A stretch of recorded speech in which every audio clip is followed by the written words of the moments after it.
Get your free copy of the complete tutorial at www.teachucomp.com/free.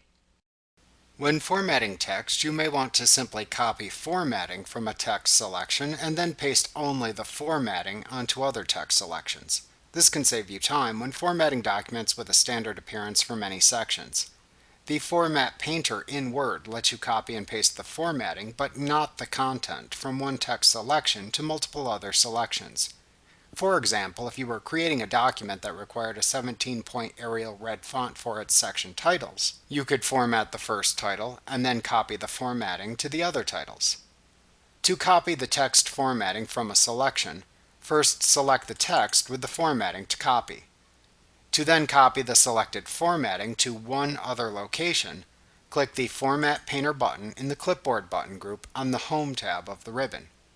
Alternatively, to copy the selected formatting to multiple other locations, instead double-click the Format Painter button.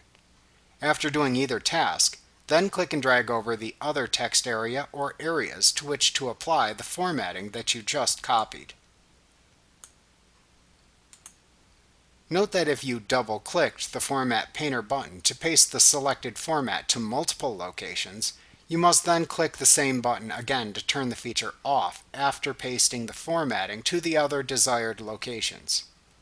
Like what you see? Pick up your free copy of the complete tutorial at www.teachucomp.com/free.